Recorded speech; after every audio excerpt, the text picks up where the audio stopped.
الله من الشيطان الرجيم. بسم الله الرحمن الرحيم. اقرأ باسم ربك الذي خلق خلق الإنسان من علق اقرأ وربك الأكرم الذي علم بالقلم علم الإنسان ما لم يعلم كلا إن الإنسان ليطغى أن رآه استغنى إن إلى ربك الرجعى أرأيت الذي ينهى عبدا إذا صلى أرأيت إن كان على الهدى أو أمر بالتقوى أرأيت إن كذب وتولى ألم يعلم بأن الله يرى كلا لئن لم ينته لنسفعا بالناصية ناصية كاذبة خاطية فليدع ناديه سندع الزبانية كلا لا تطعه واسجد واقترب.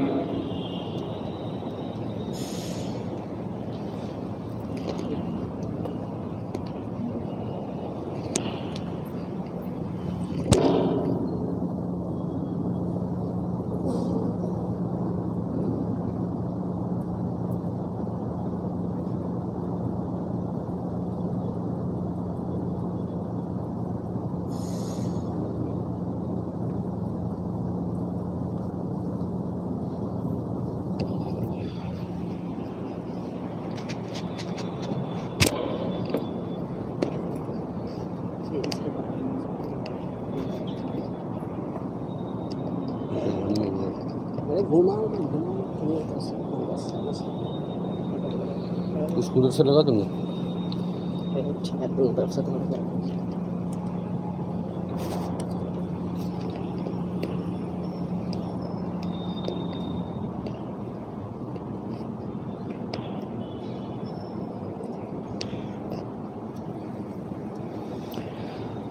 صدق اللہ العظیم. آمنت بما انزل اللہ من کتاب. قرآن پاک کا 30واں پارہ 96 نمبر کی صورت شریفہ سورۃ العلق جو 19 آیات بینات پر مشتمل ہے، اس وقت اللہ کی توفیق سے پڑھی. ان آیات بینات کا ترجمہ کچھ اس طرح ہوگا: شروع اللہ کے نام سے جو انتہائی مہربان، سب سے زیادہ رحم فرمانے والا ہے. پڑھیے اے نبی صلی اللہ علیہ وسلم اپنے رب کے نام کے ساتھ، وہ جس نے تخلیق فرمائی، جس نے پیدا کیا. اس نے پیدا کیا انسان کو جمے ہوئے خون سے. پڑھیے، اور آپ کا رب انتہائی کریم ہے، کرم فرمانے والا ہے. وہی جس نے قلم کے ذریعے علم سکھلایا اور انسان کو وہ سب کچھ سکھایا جو وہ جانتا نہیں تھا. ہرگز نہیں، بلا شبہ انسان شرارت پر آ جاتا ہے، منمانی پر آ جاتا ہے جب وہ اپنے آپ کو بے نیاز دیکھتا ہے. بلا شبہ آپ کے رب کی طرف ہی اس کو لوٹنا ہے. کیا دیکھا تم نے اس شخص کو جو منع کرتا ہے، روکتا ہے؟ ایک اس بندے کو جو نماز پڑھتا ہے، کیا دیکھا تم نے کہ اگر وہ بندہ ہدایت پر ہو اور پرہیزگاری کا حکم کرتا ہو، کیا دیکھا تم نے کہ اگر یہ روکنے والا شخص جھٹلانے والا اور منہ پھیرنے والا ہو، کیا وہ جانتا نہیں کہ اللہ سب کچھ دیکھ رہا ہے؟ ہرگز نہیں، اگر وہ باز نہیں آیا تو ہم اس کے پیشانی کے بال پکڑ لے کے گھسیٹیں گے، وہی پیشانی جو جھوٹی ہے، گناہوں میں لت پت ہے۔ بلا لے پھر وہ اپنے مجلس والوں کو، اپنے ہمنواؤں کو، اپنے طرفداروں کو، ہم بھی جہنم کے فرشتوں کو بلائیں گے۔ ہرگز نہیں، نہ کہا ماننا اس کا، اور سجدہ ریز ہو جاؤ اور قرب حاصل کر لو۔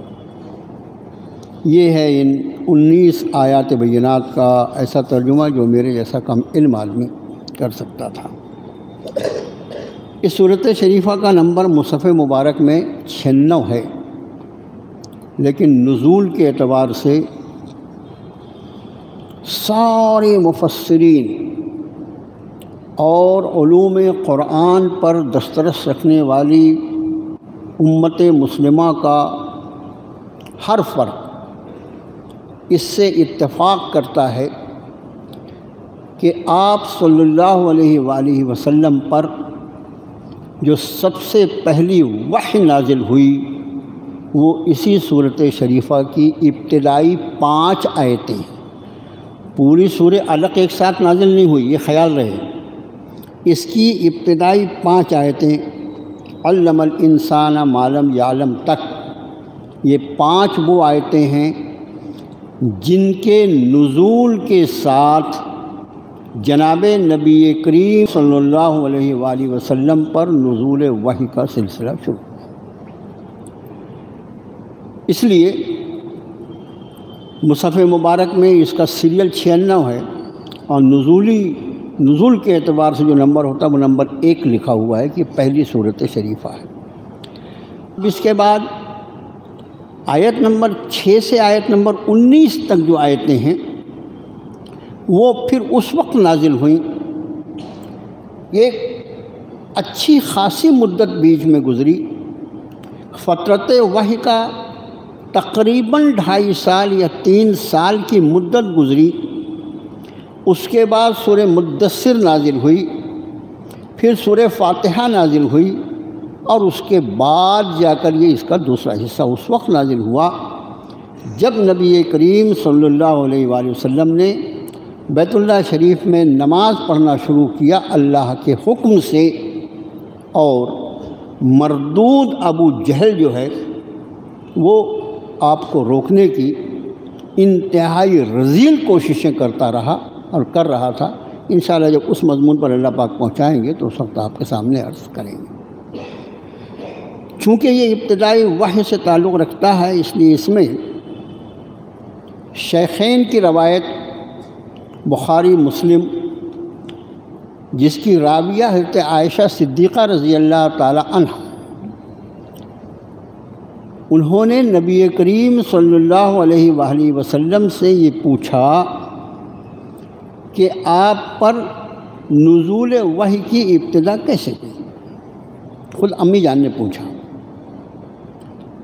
تو آپ نے فرمایا کہ مجھ پر وحی کی ابتدا رؤیائے صالحہ کی شکل میں شروع ہوئی۔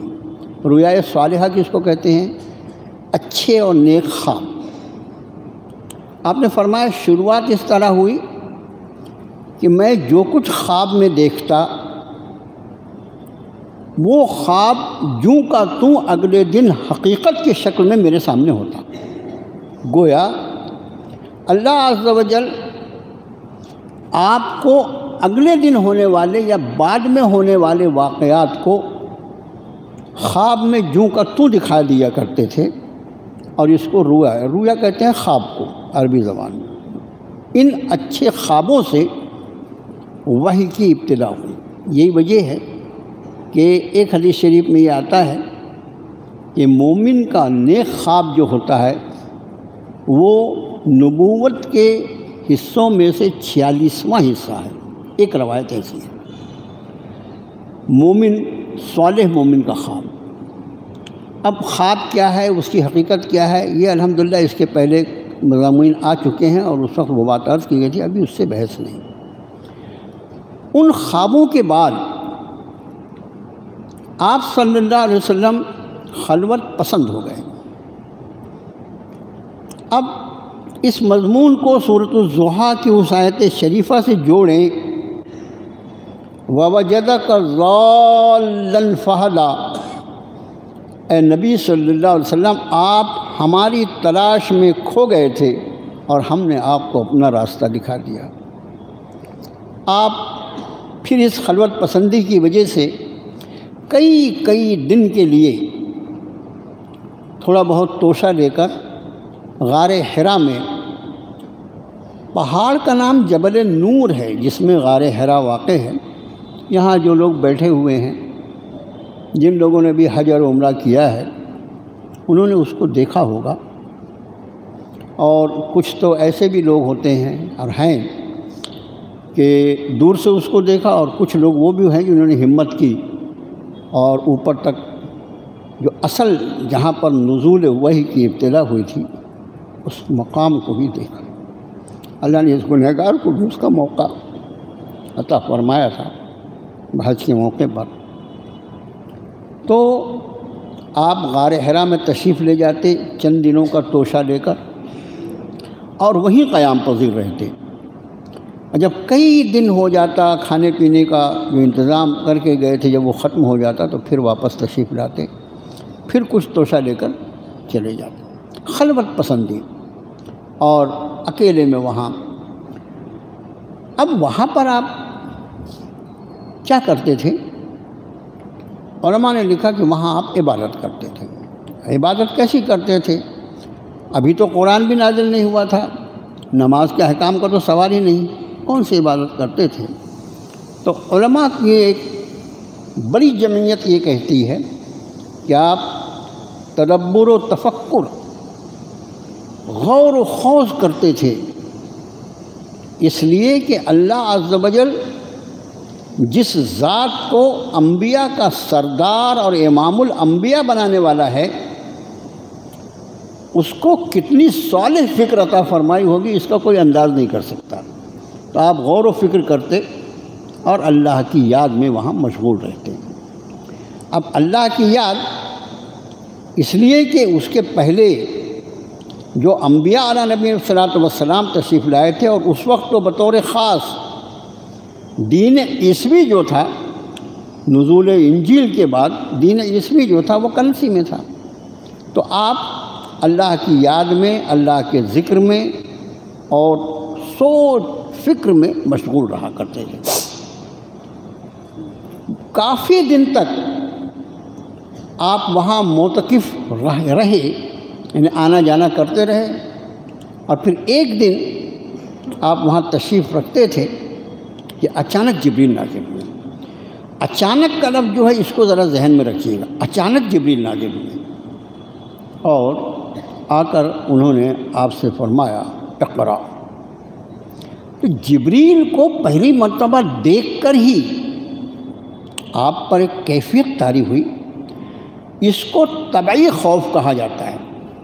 نبی انسان ہوتے ہیں اور انسان کی طبیعت میں اللہ تعالیٰ نے جن چیزوں کو رکھا ہے وہ سب کا سب نبی کی طبیعت میں ہوتی ہیں، اور اگر ویسا نہ ہو تو پھر سوال یہ پیدا ہوتا ہے کہ بقیہ انسانوں کے لیے اس کی زندگی اسوہ کیسے بن سکتی ہے، نمونہ زندگی کیسے بن سکتی ہے۔ یہی وجہ ہے کہ آپ کو غم بھی ہوتا ہے، آپ خوش بھی ہوتے ہیں، آپ کا چہرہ کبھی بشاشت سے چمکنے لگتا ہے، کبھی آپ غضبناک بھی ہوتے ہیں اور آپ کے چہرے انور سے آپ کے غصے کا اظہار ہوتا ہے۔ یہ ساری چیزیں انسانوں کی فطرت ہے نا۔ اسی طرح کسی عجیب و غریب چیز کو دیکھ کر اس سے خوف کھا جانا، ڈر جانا، یہ فطرت انسانی کا حصہ ہے، شان نبوت کے خلاف نہیں ہے، یہ طبعی خوف۔ جناب موسیٰ کلیم اللہ نے جب اپنا عصا اللہ کے حکم سے ڈالا اور جب اس نے فَإِذَا هِيَ حَيَّةٌ تَسْعَىٰ دیکھ لیا تھا موسیٰ نے یہ میرا عصا ہے، وَمَا تِلْكَ بِيَمِينِكَ یا موسیٰ، موسیٰ تمہارے ہاتھ میں کیا ہے؟ قال ہی عصا، حضرت جی میرا عصا داہنی ہاتھ میں تھا۔ وما تلک بیمینک، تیرے داہنے ہاتھ میں کیا ہے موسیٰ؟ قال ہی عصا، اچھے سے غور سے دیکھ لیا، میرا عصا ہے حضرت۔ رب نے فرمایا ڈال دو اس کو۔ جیسے ہی ڈالا تو فیضا ہی حیۃ تسعی، وہ پھنپھناتا ہوا سانپ بن گیا۔ اب حضرت حق نے فرمایا قال خذھا، پکڑو اس کو پکڑو، ولا تخف، ڈرو نہیں۔ اس کا معنی ہے کہ جناب موسیٰ خوف کھا رہے تھے۔ رب تعالیٰ فرما رہے ہیں نا خذھا ولا تخف، پکڑو موسیٰ اس کو، ڈرو نہیں۔ سنعیدھا سیرتھا الاولی، ہم اس کو پھر اس کی اصلی شکل میں ڈالیں گے، تم پکڑو تو۔ بعض روایات میں ایسا بھی آتا ہے کہ جناب موسیٰ کلیم اللہ اس کو جب پکڑنے گئے تو اس کے پہلے اپنا جو چادر تھی، رومال، اس کو اپنے ہاتھ پہ لپیٹ لیا، اپنے ہاتھ پر لپیٹ لیا اور پھر اس کو پکڑنے گئے۔ رب تعالیٰ نے ارشاد فرمایا موسیٰ اگر ہمارا امر اس کو کاٹنے کا ہوگا تمہارا رومال بچا لے گا؟ میں پروردگارہ بندہ ہوں، آپ کا بندہ ہوں، جو کر سکتا ہوں اس سے بچاؤ کے لیے وہ میں نے کیا ہے، ورنہ حکم تو جو چلے گا آپ پہ ہی چلے گا، لیکن جو ہم کر سکتے ہیں وہ میں نے اپنے طور سے۔ اس پر کوئی اللہ تعالیٰ نے ناراضگی کا احسان، ایک روایت ملتی ہے ایسی، لیکن خود قرآن کے الفاظ اس پر گواہ ہیں کہ وہ جب رب تعالیٰ فرماتے ہیں کہ خذھا ولا تخف، اس کو پکڑو ڈرو نہیں، مطلب اس کو دیکھ کر اس سانپ کو جناب موسیٰ کلیم اللہ پر خوف کی کیفیت طاری ہو گئی تھی۔ یہ کوئی اچھا پھر سارے انبیاء کی سیرت مبارکہ قرآن شریف کی روشنی میں دیکھیں تو یہ طبعی خوف جو ہے وہ، اور اس کے بعد وہ ڈر جو انسانی طبیعت کے خلاف ہو، وہ نبی پر کبھی بھی طاری نہیں ہوتا۔ حضرات انبیاء کو ان سب سے اللہ تعالیٰ مبرہ رکھتا ہے۔ تو آپ پر حضرت جبریل نے فرمایا اقرأ، پڑھیے۔ حضرت نے جواب میں فرمایا ما انا بقاری، میں پڑھا ہوا نہیں ہوں۔ حضرت جبریل نے اپنے بازوؤں میں ان کو دبوچ دیا۔ آپ فرماتے ہیں مجھے جبریل نے اتنے زور سے دبایا کہ مجھے بہت تکلیف ہوئی، اور پھر مجھے چھوڑ دیا۔ فرمایا اقرأ، پڑھو۔ ما انا بقاری، میں پڑھا ہوا نہیں ہوں، تو امی ہوں۔ ایسا 3 مرتبہ ہوا۔ محدثین یہ فرماتے ہیں کہ وہ جو وحی آپ پر نازل ہونے والی ہے، نزول وحی جو ہے یہ انتہائی بھاری اور بہت ہی ثقیل ذمہ داری ہوتی ہے۔ اس کو برداشت کرنے کی طاقت آپ میں اللہ تعالیٰ پیدا فرمانا چاہتے تھے، اس لیے جبریل کو حکم تھا کہ ان کو اپنے سینے سے لگا کے زور سے دبوچ لو۔ اس لیے کہ جبریل فرشتوں کے سردار جب ان کے جسم سے جناب رسول اللہ صلی اللہ علیہ وسلم کا جسم مبارک مس ہوگا تو اس کے بعد کیفیت ہی کچھ اور ہوگی۔ تو محدثین یہ کہتے ہیں کہ 3 مرتبہ جو آپ کو جبریل نے بھیجا، اس کی وجہ یہ تھی کہ آپ کے جسم مبارک میں وہ طاقت پیدا ہو جائے جو اس وحی کے وزن کو برداشت کرنے کے آپ میں استعداد پیدا کرتی۔ اور اس کے بعد 3 مرتبہ چھوڑنے کے بعد آپ نے فرمایا اقرأ بسم ربک الذی خلق۔ یہ 5 آیتیں یہاں پر، یہ ہے نزول وحی۔ آپ نے 5 آیتیں آپ کو پڑھا لی جبریل نے، لیکن آپ کے جسم اطہر پر کپ کپی تھی، کانپ رہے تھے آپ حرا سے لے کر آپ کا مکان جو تھا جو اب انہوں نے چھوڑا نہیں، بالکل یہ سمجھ لیجیے بیت اللہ شریف سے لگا ہوا۔ حرا سے وہاں کا کتنا فاصلہ ہے، آپ پیدل ہی تشریف لا رہے ہیں، لیکن گھر آنے تک بھی آپ کے جسم اطہر پر جو کیفیت پیدا ہوئی ہے وہ جوں کی توں ہے۔ اور یہاں آنے کے بعد آپ نے فرمایا زملونی زملونی، اڑا دو مجھے، اڑا دو، ڈھانپ دو مجھے، ڈھانپ دو۔ اہلیہ صاحبہ سے ہے تھے خدیجۃ الکبریٰ سے، امی جان نے آپ کو اڑا دیا۔ تھوڑی دیر کے بعد جب آپ کی وہ خوف کی کیفیت کم ہوئی، پھر آپ نے حضرت خدیجۃ الکبریٰ کو پورا واقعہ بیان فرمایا۔ ایسا ایسا ہوا، اور اس واقعے کو بیان کرنے کے بعد آپ فرمانے لگے مجھے میری جان کا خطرہ محسوس ہوتا ہے، ایسا مجھے لگتا ہے کہ میں اب ہلاک ہو جاؤں۔ اب انداز فرمائے، سب احادیث میں یہ لفظ ملیں گے، مجھے میری ہلاکت کا خوف لگتا ہے۔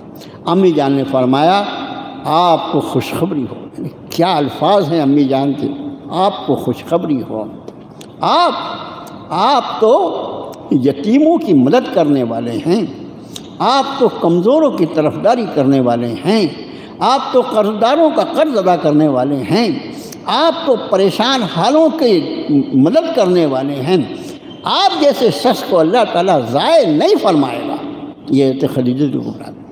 اور اس کے بعد امی جان نے کہا اب آپ ایک انداز کریں، اس وقت جو یہ واقعہ پیش آیا، آپ کی عمر مبارک 40 سال ہے، آپ کا نکاح ہوا تھا 25 سال کی عمر میں، جب آپ کا نکاح ہوا تھا تو امی جان کی عمر 40 سال تھی، یعنی آج حضرت خدیجہ کی عمر 55 سال ہے۔ 15 سال تک انہوں نے نبی کریم صلی اللہ علیہ وسلم کے ساتھ ازدواجی زندگی گزاری ہے۔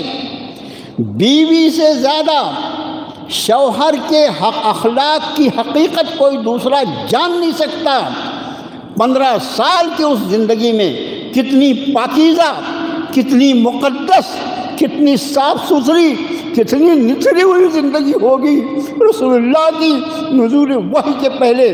کہ بیگم صاحبہ جو ہیں ان الفاظ میں آپ کو تسلی دے رہی ہیں، آپ میں اتنی خوبیاں اللہ نے رکھی ہیں۔ پھر بھی چلیں، میرے چچا زاد بھائی ورقہ بن نوفل جو ہیں وہ بڑے عالم ہیں، ان سے ہم پوچھتے ہیں کیا معاملہ ہے۔ اپنے بھائی کے پاس لے گئیں۔ یہ ورقہ بن نوفل جو تھے یہ نصرانی تھے، بڑے عالم تھے، بڑی عمر ہو گئی تھی، اور حضرت خدیجہ الکبریٰ کے چچا زاد بھائی سے رشتہ دار بھی تھے، اور بڑی عمر تھی، عمر کی وجہ سے اتنی عمر ہو گئی تھی کہ بینائی بھی چلی گئی تھی، لیکن تورات کے بڑے یعنی انجیل کے بڑے ماہر تھے، عبرانی بھی جانتے تھے، عربی بھی جانتے تھے، اور ساری ان کی خدمات تھیں۔ امی جان لے کر گئیں اور کہنے لگی ذرا اپنے بھتیجے کی بات تو سنیے، ان کے ساتھ کیا واقعہ پیش آیا۔ کہا بولو بھتیجے کیا ہوا۔ آپ صلی اللہ علیہ وسلم نے پورا واقعہ سنایا۔ وہ آنکھوں سے دیکھ تو نہیں سکتے تھے، ان کی بینائی چلی گئی تھی۔ کہنے کا واہ، یہ تو وہی ناموس ہے جو جناب موسیٰ کے پاس آیا تھا۔ کاش بھتیجے اس وقت میں جوان ہوتا اور میں طاقتور ہوتا جب اللہ تمہیں نبی بنا کر مبعوث فرمائے گا، تمہاری قوم تم کو اپنے شہر سے نکال دے گی۔ میری قوم مجھے نکال دے گی؟ میری قوم جو مجھ کو اپنی آنکھوں میں بٹھاتی ہے، میں چلتا ہوں تو جا صادق جا امین کہتی ہے، وہ صادق آ گئے، وہ امین آ گئے، میری قوم مجھے نکال دے گی؟ ہاں، جس کے پاس یہ ناموس، یہ فرشتہ اللہ کا پیغام لے کر آیا ہے، اس کو نکالا گیا ہے۔ کاش اس وقت میں موجود ہوتا، میں تمہاری بھرپور مدد کرتا۔ اور اس کے کچھ ہی دن کے بعد ورقہ بن نوفل کا انتقال ہو گیا، اور اس کے بعد تقریباً 2.5 سال فترت وحی جو ہے اس کی مدت 2.5 سے 3 سال ہے کہ اس دوران وحی نازل نہیں ہوئی۔ اس کی وجہ محدثین یہ فرماتے ہیں کہ یہ پہلی وحی کے نزول کے بعد آپ پر جو اس کی کیفیات طاری ہوئی تھیں، ان کیفیات کے بعد پھر مزید وحی کے وزن کو آپ متحمل ہو سکیں، برداشت کر سکیں، اس کے لیے رب تعالیٰ نے وحی۔ لیکن جبریل کا ملاقات کرنا، وحی کے نزول کی جو لذت آپ کو اللہ نے عطا فرمائی تھی، اس نزول وحی کے سلسلے کے رک جانے کی وجہ سے آپ انتہائی پریشان رہتے تھے۔ اور پھر اس دوران کئی مرتبہ ایسا راستے میں ہوا کہ جبریل کی آپ کو آواز آئی، اور پھر اس کے بعد جو آیت شریفہ ہے فترت وحی جس کو کہتے ہیں، وحی کے رک جانے کا وقفہ تقریباً 2.5 سال، اور اس کے بعد سورہ مدثر کی ابتدائی آیتیں نازل ہوئیں۔ اب بعض لوگ کہتے ہیں کہ پہلی آیتیں جو ہیں سورہ مدثر کی ہیں، وہ اس لیے کہتے ہیں کہ 2.5 سال کے بعد وہ آیتیں نازل ہوئیں، تو ان کو لگتا ہے یہی پہلی آیتیں ہیں۔ بعض لوگ کہتے ہیں سورہ فاتحہ پہلی آیت ہے، پہلی آیت نہیں ہے، سورہ فاتحہ پہلی سورت ہے۔ آیتوں کی شکل میں قرآن کا شروع میں نزول ہوا، مکمل سورت جو نازل ہوئی، پوری سورت ایک نشست میں جو نازل ہوئی وہ سورہ فاتحہ ہے، جو سب سے پہلی سورت ہے نازل ہونے والی۔ اس طرح سے یہ تینوں بات اپنی جگہ درست ہیں، اس پر پوری امت متفق ہے کہ سب سے پہلی وحی جو ہے یہ 5 آیات بینات ہیں۔ اس کے بعد جو وحی کا سلسلہ رکا، اس کے بعد نازل ہونے والی آیتیں سورہ مدثر کی آیتیں ہیں، ابتدائی آیتیں، اور پھر جب سلسلہ وحی شروع ہو گیا تو مکمل صورت نازل ہونے والی پہلی سورت سورہ فاتحہ۔ یہ بات میں نے سورہ مدثر کی تشریح کے وقت بھی آپ سے عرض کیا تھا۔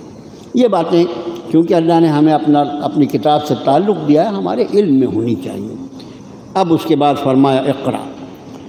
یہ اقرا لفظ جو ہے، یہ زبان جو عربی جانتے وہ جانتے کہ اس کو صیغہ جو ہے امر کا صیغہ کہتے ہیں، جیسے کسی بات کا حکم دیا جائے تو سب سے پہلا لفظ جو نبی کریم صلی اللہ علیہ وسلم کے قلب انور پر نازل ہوتا ہے وہ ہوتا ہے پڑھیے۔ سب سے پہلا حکم کیا نازل؟ اچھا، وہ امر کا صیغہ ہے، تو امر جو ہوتا ہے اس کو حکم کہا جاتا ہے۔ یہ حکم، سب سے پہلا حکم کیا ہے؟ اقرا، پڑھو۔ اس امت کو سب سے پہلا جو حکم دیا گیا وہ اقرا ہے۔ نماز کا حکم بعد میں، زکوٰۃ کا حکم بعد میں، باقی سب سے پہلا حکم اقرا، پڑھو۔ اب کیا پڑھو؟ نہ بسم رب، اپنے رب کے نام کے ساتھ پڑھو۔ اس کا معنی کہ جو وحی ہم آپ پر نازل کرنے والے ہیں، جب بھی اس کی تلاوت ہو تو اس میں اپنے رب کے نام کو شامل کرو۔ بہت پہلے حضرت مولانا علی میاں صاحب رحمۃ اللہ علیہ حیات تھے، وہ آپ لوگوں سے بہت سے لوگوں نے ان کو دیکھا بھی ہوگا، ہم کو بھی اللہ کے فضل سے بہت دیر تک ان کے ساتھ رہنے کا اتفاق ہوا۔ حضرت استاد محترم کے ساتھ لکھنؤ کے جو سفر ہوئے، وہاں پر حضرت کے خانقاہ میں بھی رہنے کا، یعنی حضرت کے ساتھ رہنے کا بھی اتفاق ہوا۔ ان کے دسترخوان پہ اللہ نے کھانے کا بھی موقع عطا فرمایا۔ وہ امریکہ گئے ہوئے تھے، وہاں پر امریکیوں سے انہوں نے کہا کہ تمہارے علم بہت ہے، علم بہت ہے، لیکن تمہارا علم بے برکت ہے۔ یہ وہی شخص تھا، اسی کو اللہ نے ہمت دیا تھا، جس نے شاہ فیصل کی خبر لے لی تھی، وہ کسی کو کیا چھوڑتے ہیں۔ آپ نے فرمایا تمہارے پاس علم بہت ہے لیکن تمہارا علم بے برکت ہے، اور اس کی بے برکتی کی وجہ یہ ہے کہ تمہارے علم میں اللہ کا نام شامل نہیں ہے۔ میرے بھائیو، ساری برکتیں تو اللہ کے نام میں ہیں۔ تبارک اسم ربک ذی الجلال والاکرام، انتہائی برکتوں والا ہے تمہارے رب کا نام، جو انتہائی جلال اور اکرام والا ہے۔ جب اس کا نام کسی چیز میں شامل ہوگا تو خود بخود برکتیں آئیں گی، اور جہاں سے اس کا نام نکل جائے گا اس کے بعد برکتیں جو ہے وہ بازار میں خریدی جانے والی چیز نہیں ہے، برکتیں خود بخود نکل جائیں گی۔ اقرأ بسم ربک الذی خلق، پڑھیے نبی صلی اللہ علیہ وسلم اپنے رب کے نام سے، الذی خلق، جس نے پیدا کیا۔ کیا پیدا کیا؟ یہاں پر مفعول کو نہیں بیان کیا، تو محدثین فرماتے ہیں، یعنی ہمارے مفسرین فرماتے ہیں اس کا معنی ساری کائنات کو جس نے پیدا کیا۔ یہاں پر اس کی شان تخلیق کا تذکرہ ہے، شان تخلیق کا، یہی وجہ ہے کہ اللہ کے اسماء مبارکہ میں ایک اسم مبارک الخالق، هو اللہ الخالق البارئ المصور له الاسماء الحسنى، اور یہ الخالق اس کی ایسی صفت ہے کہ اس صفت کے اندر اس کا کسی طرح سے کوئی شریک ہو ہی نہیں سکتا۔ یہ پوری کائنات جو ہے نا، پوری کائنات، یہاں پر ایک وہ باریک سے باریک جرثومہ جس کو ہم بغیر اس کے ضروری آلات کے دیکھ نہ سکیں، پانی کا ایک قطرہ، ریت کا ایک ذرہ، ہوا جن چیزوں سے مرکب ہے اس کا کوئی عنصر پوری کائنات میں کوئی نہیں ہے ایسا جو اس کو بنا سکے۔ شان تخلیق صرف اللہ کے لیے ہے، ہر چیز کو اس نے پیدا کیا ہے، اس کے سوا کوئی خالق ہو ہی نہیں سکتا۔ اب یہ کہ اپنی مخلوق کو اشرف المخلوقات کے حوالے کر کے اس کو وہ علم عطا فرمایا کہ وہ اس کی شکل و صورت بدل سکتا ہے، یہ اللہ کے دیے ہوئے علم سے ہے، لیکن شان تخلیق جو ہے اس نے کسی بھی مخلوق کو نہیں عطا فرمائی۔ یہی وجہ ہے، یہ مسئلہ یاد رکھو کہ جس شخص کا نام عبد الخالق ہے اس کو صرف خالق کہنا زبردست گناہ۔ او خالق بھائی، او خالق بھائی، ہم کو تو عبد بولنے کی عادت ہی نہیں۔ یا دنیا کے معاملے میں ہم کو بہت فرصت ہے، لیکن دین کے معاملے میں شارٹیسٹ۔ یاد رکھو، جو اسماء، جو نام لوگوں کے اللہ کے اسم مبارک پر ہوتے ہیں، کچھ نام ایسے ہیں جو اللہ کے بھی ہیں اور جناب رسول اللہ صلی اللہ علیہ وسلم کے بھی ہیں، کچھ نام ایسے بھی ہیں۔ کچھ نام ایسے ہیں جو صفاتی نام اللہ کے، ان صفات کو اللہ نے اپنی مخلوقات میں بھی رکھا ہے۔ یہ ہم کسی کو ارے بھائی رحم فرما، کچھ رحم کر یار، اس پہ رحم کر کیا اتنا مار رہا ہے؟ حالانکہ رحیم جو ہے اور رحمان اس کی ذات ہے، لیکن یہ رحم ہر انسان کے اندر اللہ رکھا ہے۔ تو کچھ ایسی صفات بھی ہیں، لیکن اب یہ ہم کو کہاں سے معلوم ہوگا کون سا نام ایسا ہے؟ اس لیے بہتر یہ نام بچوں کے اللہ کے اسم کے ساتھ رکھے گئے ہیں، اس کے ساتھ عبد لگا ہوا ہے، اور عبد کا ہی لگانا ضروری ہے۔ اور عبد کا جو لفظ ہے، عبد کا یعنی مطلب بندہ ہوتا ہے، یہ صرف انہی ناموں کے ساتھ لگایا جا سکتا ہے جو اللہ کے اسماء مبارکہ ہیں۔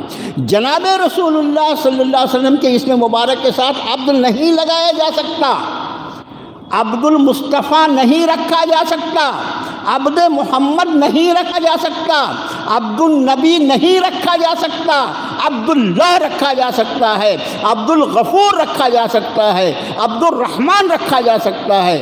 یہ سارے نام، اور ان ناموں میں امت کے لیے یہ ضروری ہے کہ جو نام عبد سے ہیں اس کا پورا نام لینے کی عادت ڈالیں۔ عبد الودود، عبد الشکور، عبد الحسیب، جو بھی نام ہے اس کو پورا نام لیں۔ اور بطور خاص عبد الخالق، جو شان تخلیق اللہ کی اکیلی شان ہے، اس میں کوئی کسی طرح کائنات میں شریک نہیں، کسی کو بھی اگر خالق کہا جائے بہت زبردست گناہ کا کام ہے۔ ہمارے ہاں ادیب اور شاعر جو ہے نا، یہ بھی کم نہیں ہے۔ یہ میں عالی جناب سے یہ پیش کر رہا ہوں، اور اس کے خالق فلاں صاحب، بے وقوف نہیں، یہ خالق کا مطلب کیا ہوتا ہے معلوم ہے؟ تخلیق کرنے والا، وہ اس کی شان ہے۔ اب آگے فرمایا اقرأ بسم ربک الذی خلق، پڑھیے نبی صلی اللہ علیہ وسلم اپنے اس رب کے نام سے جو تخلیق فرمانے والا ہے۔ خلق الانسان من علق، ساری چیزوں کو اس نے تخلیق فرمایا، اور انسان کی تخلیق اس نے جمے ہوئے خون سے۔ علق جو ہے نطفہ ہوتا ہے، اس کی ابتدائی شکل جو ہوتی ہے نطفہ، جب اللہ تعالیٰ کے حکم سے وہ قرار پاتا ہے تو اس کی ابتدائی شکل جو ہوتی ہے وہ جمے ہوئے خون کی طرح ہوتی ہے۔ بعد میں وہ گوشت کا لوتھڑا بنتا ہے، مدغہ، اس کو مدغہ کہا جاتا ہے، وہ بعد میں بنتا ہے۔ پہلی شکل اس کی علق ہوتی ہے۔ فرمایا اللہ نے انسان کو جمے ہوئے خون سے پیدا کیا۔ دیکھو، خالق اللہ ہے، وہی جانتا ہے کہ انسان کو کن کن مدارس سے اس نے گزارا ہے۔ یہ سورہ رحمان کی وہ آیت شریفہ، پورے قرآن کے کسی مضمون میں کبھی بھی کوئی ٹکراؤ نہیں ملے گا۔ ذالک الکتاب لا ریب فیہ، یہ وہ کتاب ہے ہر شک اور شبہ سے بالاتر ہے، کبھی ٹکراؤ نہیں ملے گا۔ الگ الگ حقائق کو اللہ بیان کرتے ہیں، جو چیز ہم کو ایسا لگتا ہے کہ یہ دو چیزیں ملتی جلتی ہیں، وہ ہمارے عقل کا فطور ہوتا ہے۔ جیسے سورہ رحمان میں فرمایا خلق الانسان من صلصال کالفخار وخلق الجان من مارج من نار، انسان کو اللہ نے انسان کو ٹھکرے کی طرح کھنکھناتی مٹی سے پیدا کیا، اور جنوں کو اس نے آگ کی لپٹ سے پیدا کیا۔ یہاں تو قرآن نے کہا انسان کو جمے ہوئے خون سے پیدا کیا، وہاں فرماتے ہیں ٹھکرے جیسی مٹی سے پیدا کیا۔ بہت بڑا عالم دین ہو گیا، انجینئر پگلا ہے نا ایک بیٹھا ہوا پاکستان میں، وہ بھیتاڑ کے جیسا ایسا ہے ویسا ہے، یہ تو قرآن شریف میں ایسا ہے۔ بھئی وہ جو ہے وہ حضرت آدم کی تخلیق ہے، وہاں انسان سے مراد ابو الانسان ہے، وہاں انسان سے مراد کون ہے؟ ابو الانسان ہے۔ جان سے مراد ابو الجن ہے۔ پہلے انسان کو جو میں نے پیدا کیا وہ مٹی سے پیدا کیا، پہلے جن کو میں نے جو پیدا کیا وہ آگ کے شعلے سے پیدا کیا، اور یہاں انسان سے مراد نسل انسان ہے، کوئی ٹکراؤ نہیں ہے۔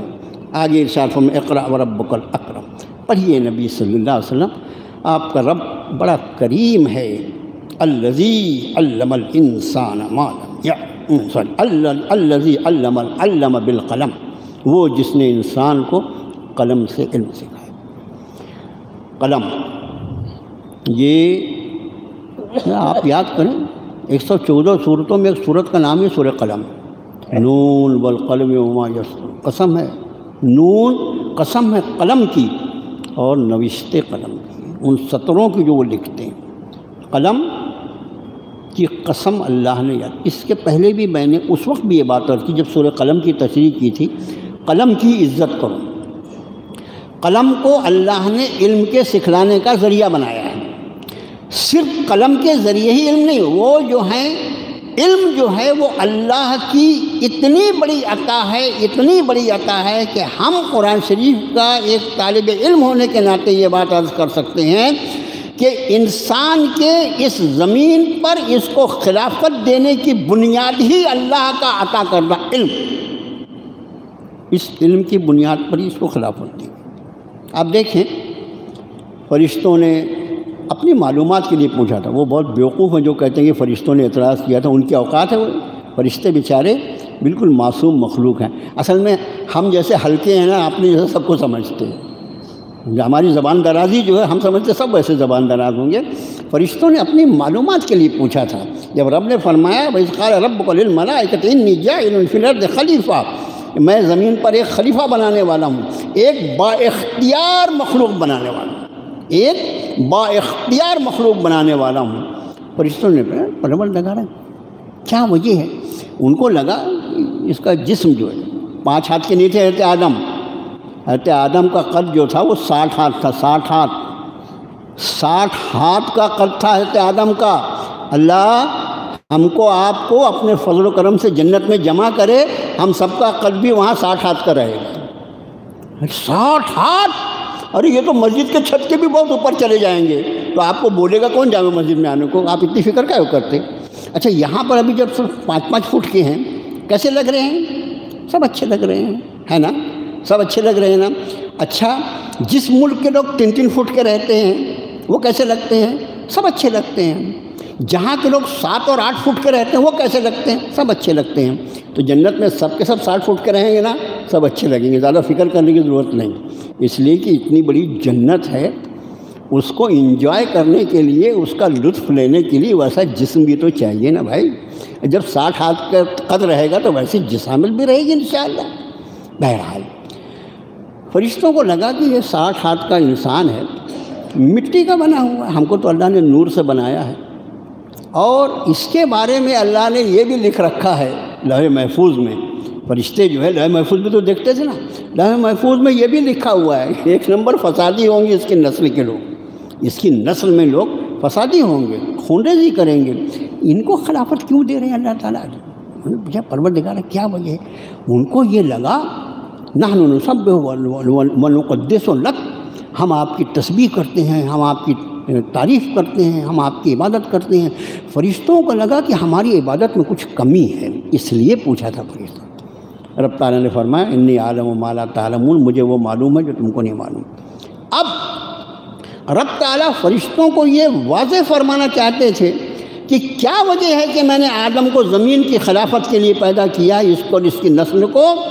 رب تعالیٰ نے پھر وہاں جو کیا وَعَلَّمَ آدَمَ الْأَسْمَاءَ كُلَّهَا ثُمَّ عَرَضَهُمْ عَلَى الْمَلَائِكَةِ فَقَالَ أَنبِئُونِي بِأَسْمَاءِ هَؤُلَاءِ إِن كُنتُمْ صَادِقِينَ۔ ساری چیزوں کے نام کا علم اللہ نے حضرت آدم کو عطا فرمایا۔ یہ جو علم نکل رہا ہے نا، ایٹم بم، ہائیڈروجن بم، فلانا بم، ٹھکانا بم، اور یہ اور وہ، یہ سارا علم وہ ہے جو حضرت آدم کی میموری میں ان کی تخلیق کے ساتھ ہی اللہ نے فٹ کر دیا۔ وَعَلَّمَ آدَمَ الْأَسْمَاءَ كُلَّهَا، ہر چیز اپنے نام کی وجہ سے جانی جاتی ہے، اس لیے کسی بھی چیز کے نام کو بدلنے کا کسی کو اختیار نہیں ہے، نام کو بگاڑنے کا بھی حق کسی کو نہیں ہے۔ اللہ نے ہر چیزوں کا نام جناب عالم کو سکھایا، اور نام جب سکھایا تو ظاہر ہے کہ اس کی صفات بھی اللہ نے ان کو سکھائی۔ وہ سارا علم جو تھا وہ حضرت آدم کو دیا گیا، اور فرشتوں کے سامنے اس کو پیش کیا۔ یہ کیا ہے؟ درخت، پہاڑ، ندی، سونا، چاندی، فلانا ٹھکانا۔ فرشتوں سے کہا یہ کیا ہے؟ انہوں نے کیا کہا؟ ہمیں نہیں معلوم، آپ کو، ہم کو تو اتنا ہی معلوم ہے۔ یہ واضح فرما دیا اللہ نے کہ اس کو جو میں خلافت دے رہا ہوں اس کی وجہ اس کا علم ہے۔ علم اللہ کی سب سے بڑی عطا ہے، اس کی قدر کرو، مگر علم کے معاملے میں اس بات کا بھی خیال رکھو کہ علم نافع بھی ہوتا ہے، علم غیر نافع بھی ہوتا ہے۔ نبی کریم صلی اللہ علیہ وسلم کی وہ دعا، اللہم انی اعوذ بک من علم لا ینفع، اے اللہ میں تجھ سے ایسے علم کے بارے میں تیری پناہ چاہتا ہوں جو نفع نہ دیتا ہوں۔ اللہم انی اسألک علما نافعا، اے اللہ میں تجھ سے ایسے علم کا سوال کرتا ہوں جو مجھے نفع دے۔ کبھی کبھی علم نافع ملنے کے بعد بھی انسان کی بد نصیبی کی وجہ سے وہ علم اس کے لیے نقصان دہ ہو جاتا ہے۔ اس حدیث شریف کو بیان کرتے ہوئے کلیجہ کانپتا ہے۔ آپ نے ارشاد فرمایا ایک شخص کو اٹھا کر جہنم میں پھینک دیا جائے اور جہنم کی حدت اور شدت سے اس کی آنتیں اس کے پیٹ سے باہر نکل جائیں گی، اور وہ اپنی آنتوں کے آزو بازو ایسے گھومے گا جیسے کولہو کا بیل گھومتا۔ حدیث شریف کے الفاظ ہیں یہ۔ ایک شخص اس کو جہنم میں پھینکا گیا، اس کی آنتیں باہر ہو گئیں اور وہ اپنی آنتوں کے آزو بازو گھوم رہا ہے۔ جہنمی اس کو پہچانتے ہوں گے، دوڑ کے آئیں گے، ارے تم تو وہی ہو نا جو ہمیں دین کی باتوں کا علم سکھلایا کرتے تھے، ہمیں اللہ کے احکام بتلایا کرتے تھے، تم کیسے جہنم میں آ گئے؟ وہ کہے گا بھائیو میں تمہیں جس چیز کا حکم کرتا تھا میں خود اس پر عمل نہیں کرتا تھا، اس کی وجہ سے مجھے جہنم میں ڈال دیا گیا۔ علم نافع دیا تھا اللہ نے، علم دین عطا فرمایا تھا، لیکن یہ علم نافع حاصل ہونے کے بعد بھی اس کا نفع نہیں اٹھا سکا اور اسی علم کی بنیاد پر جہنم رسید کر دیا۔ میرے بھائیو، اللہ نے جو کچھ سکھلایا ہے اپنے فضل و کرم سے، اللہ کے لیے اللہ کی اس عطا کی لاج رکھو، اور اس کا شکرانہ یہ ہے کہ اس پر عمل پیرا ہونے کی کوئی علم اس لیے حاصل کریں کہ ہم سامنے والے کو خاموش کر دیں گے، اس کو ہرا دیں گے، اس سے مناظرہ کر دیں گے، اس کو سر جھکانے پہ مجبور کر دیں گے، فتح مبین کا ہم بورڈ لگا دیں گے۔ لعنت ہے ایسے علم پر۔ علم وہ ہے انما یخشی اللہ من عبادہ العلماء، اللہ سے ان کے علم والے بندے ڈرتے ہیں۔ جتنا علم آتا ہے اتنی اللہ کی پہچان آتی ہے، اور جتنی اللہ کی پہچان آتی ہے اتنا آدمی میں تذلل آتا ہے، اس میں چھوٹا پن آتا ہے، اس میں اپنے آپ کو ذات الہی کو پانے کا جذبہ پیدا ہوتا ہے۔ جتنا زیادہ علم معرفت ہوگا اتنا زیادہ یہ دنیا سے بے پرواہ ہوگا، اور اسی درجے میں اللہ کی ذات عالی کی طرف راغب۔ وہ علم نافع فرمایا الذی علم بالقلم، وہ جس نے قلم کے ذریعے علم الانسان ما لم یعلم، انسان کو وہ سکھایا جو وہ جانتا نہیں تھا۔ کلا ان الانسان لیطغی، نہیں یہ انسان شرارت پر طغا کہتے ہیں حد آدمیت سے نکل، اس میں شرارت پیدا ہو جاتی ہے۔ کب؟ ارآہ استغنی، جب وہ اپنے آپ کو مستغنی دیکھتا ہے۔ استغنا کی کیفیت جو ہوتی ہے نا، اس کی دو بڑی وجہ ہوتی ہیں، اور بھی بہت ساری وجوہات ہیں. 2 وجہ. کیونکہ قاری صاحب نے ابھی ایک سورہ منافقون کی آیت پڑھی نا، یا ایھا الذین آمنوا لا تلھکم اموالکم ولا اولادکم عن ذکر اللہ. میرا مال، میری اولاد. اب مجھے کسی کی کیا ضرورت ہے؟ میں تو جو چاہوں وہ کر سکتا ہوں. یہ بیوقوفی کا فیصلہ ہے. ابھی بھی ہزاروں چیز میں اللہ نے اس کو محتاج رکھا، لیکن اس کی عقل پہ پردہ پڑا ہے. وہ سمجھتا ہے میں جو چاہوں وہ کر سکتا ہوں. اس کو استغنا کہتے ہیں. فرمایا ارآہ استغنا، جب وہ اپنے آپ کو مستغنی دیکھتا ہے. ان الی ربک الرجعی، بے شک الفاظ دیکھو، ان بے شک، الی طرف، رب کا آپ کا رب، رجع واپسی ہے. اے نبی صلی اللہ علیہ وسلم، جو آدمی بہت منمانی پر آ جائے تو اس کو یہ بتا دینا اس کو آپ کے رب کی طرف لوٹ کر جائے. آپ کے رب. ہمارے حساب سے آیت کیسی ہونی چاہیے تھی؟ الی ربہ، اسے اس کے رب کی طرف جانا ہے. اگر وہ اپنے رب پر ایمان رکھتا نا تو وہ ایسی حرکت ہی نہیں کرتا. بے ایمان ہے وہ اپنے رب کو پہچانتا نہیں. فرمایا وہ رب کو مانے یا نہ مانے، آپ کا جو رب حقیقی ہے، لوٹ کر اس کی بارگاہ میں جانا. اس دن تیرا کیا بنے گا اس کو خیال کر. بس میرے بھائیوں اور بزرگوں اور دوستوں، اس کا خیال رکھو. اللہ کی بارگاہ میں لوٹ کر جانا ہے.